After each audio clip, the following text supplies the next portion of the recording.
Guys, coba bayangin deh, kalian lagi pergi ke salah satu perpustakaan dan kalian melihat ada buku aneh di sana. Buku yang tanpa sampul, tidak ada penulisnya, tidak ada teksnya, tidak ada penterjemah dan lain sebagainya. Jadi kayak buku kosongan gitu aja. Dan bahkan buku ini sudah berusia lebih dari 600 tahun yang lalu. Wow. Dan karena kalian penasaran, kenapa sih kok buku ini aneh daripada buku yang lain ya? Ketika kalian membuka halaman pertama pada buku tersebut, kalian akan menemukan teks aneh di sana. Bukan teks Latin, bukan teks Arab, teks Yunani atau teks Sanskerta? Mungkin, tapi ternyata bukan. Yang menjadi pertanyaan, apa sebenarnya buku ini? Buku pengobatankah? Buku rahasia kah? Atau buku semacam kode-kode gitu? Karena semakin ditelusuri dan semakin dibuka halamannya, di sana tuh cuma ada gambar-gambar, seperti gambar tumbuhan, gambar zodiak, dan yang anehnya lagi, di sana tuh ada gambar wanita tanpa busana sedang berada di dalam kolam atau dalam air. Ada apa dengan gambar-gambar ini yang sama sekali tidak bisa dikenali dan diartikan, apalagi dibaca sama kita kaum manusia. Dan inilah dia Voynich Manuscript. Selamat datang untuk kalian di tirai malam, para penjelajah malam. Voynich Manuscript sendiri ditemukan di 1912 oleh salah seorang pembeli yang bernama Wilfrid M. Voynich. Jadi dinamakan Voynich Manuscript itu karena nama pembelinya, bukan nama bukunya tersebut. Nah, DC Voynich ini juga bukan seorang penulis, bukan juga seorang yang ahli bisa membaca manuskrip-manuskrip dalam buku tersebut ya guys. Tapi Voynich ini dia bisa membuat buku ini menjadi lebih terkenal di era modern zaman sekarang. Karena apa? Karena disinilah misteri-misterinya mulai terjadi. Yang terlihat di dalam buku itu tuh bukan cuma gambar tulisan biasa. Jadi di dalam bukunya tuh ada halaman-halaman tuh penuh dengan tulisan karakter yang sama sekali tuh kita nggak bisa baca, kita nggak bisa kenalin. Apakah itu tulisan Sanskerta kah, tulisan Yunani, atau tulisan di era-era zaman baheula ya kan, zaman dulu banget, zaman apa tuh namanya, zaman abad-abad sekian lah ya di peradaban-peradaban dulu gitu. Karena cuma ada gambar, ya kan? Ada gambarnya tuh gambar tumbuhan, ada gambar-gambar zodiak-zodiak, terus ada gambar diagram astronomi nih. Ya, seperti di awal juga tuh, bahkan ada gambar-gambar perempuan yang tidak menggunakan busana nih, seperti berada di dalam cairan atau kayak apa ya, pipa gitu nggak sih, guys? Kalau kalian bisa lihat gambarnya di situ ya. Dan juga ada gambar akar tanaman. Bukan cuma ada gambar akar tanaman, ada juga wadah tuh yang seperti tampak kayak botol, botol obat, itu juga digambarin di situ. Uh, Bahkan lagi nih ya, ada juga gambar diagram besar banget berbentuk lingkaran, yang bahkan tuh sampai sekarang ya, itu masih jadi perdebatan. Jadi apa sih sebenarnya arti buku ini gitu. Karena sebelumnya, sebelum dibeli, buku ini tuh disimpan di salah satu university ya, namanya Yale University. Jadi Yale itu membagi si manuskrip ini ke dalam beberapa kelompok berdasarkan ilustrasinya.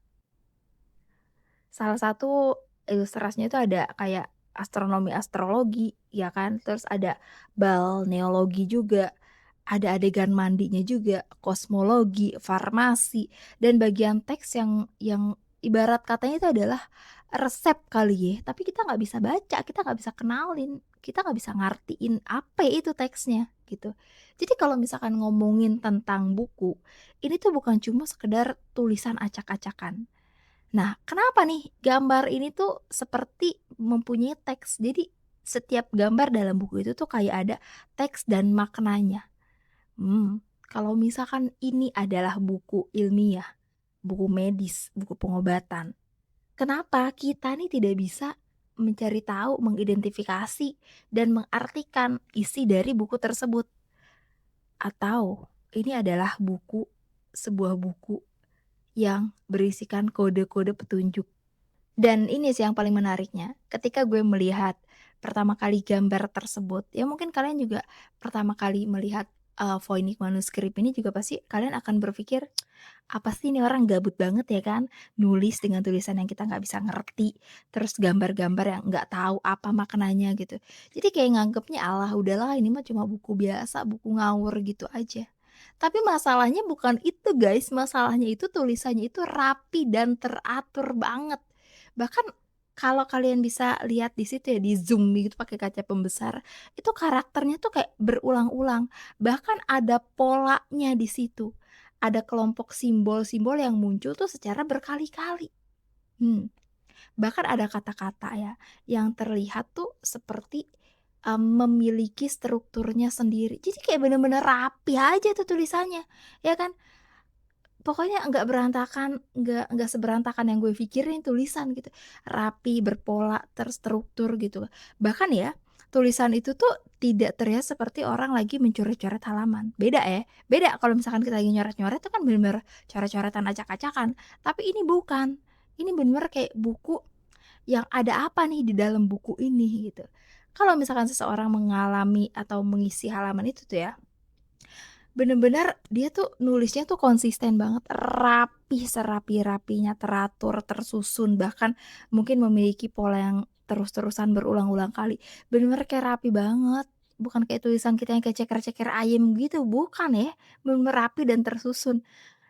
Konsisten banget nih orang nulisnya, dari tulisannya juga sama ya kan, teksnya juga berulang-ulang kali, diulang-ulang kali, Bahkan yang paling menariknya lagi adalah ahli, kriptologi ya, bener nggak sih? Kriptografi, kenapa jadi kriptologi?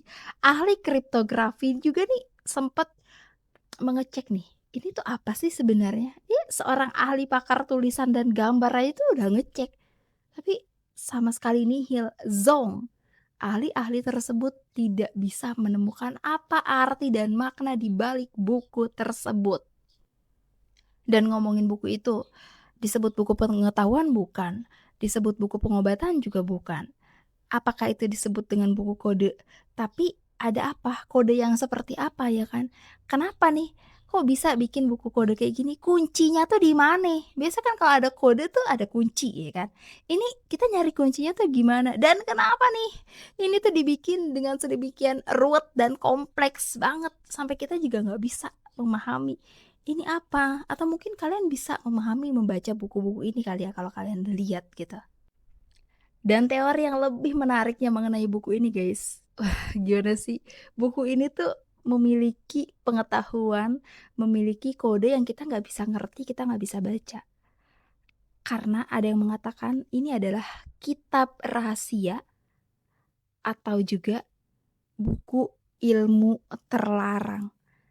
Ya, misalnya pengobatan tentang alkemia, astrologi, terus, tentang ilmu yang hanya boleh diketahui sama kelompok-kelompok tertentu ya, jangan jangan negative thinking tentang ilmu terlarang ini. Pasti kalian mikirnya tuh ilmu-ilmu gelap ya kan, karena ada ilmu ilmu kimia-kimia yang mungkin ya udah cuma di circle-nya aja nih, cuma para ilmuwan yang lain aja yang tahu pada era itu. Jadi kalau misalkan benar nih ya, berarti kita tuh sekarang lagi ngelihat sebuah buku yang emang sejak awal tuh sudah dibuat untuk menyembunyikan informasi. Tapi ya sampai sekarang juga belum ada buktinya sih, ya kan?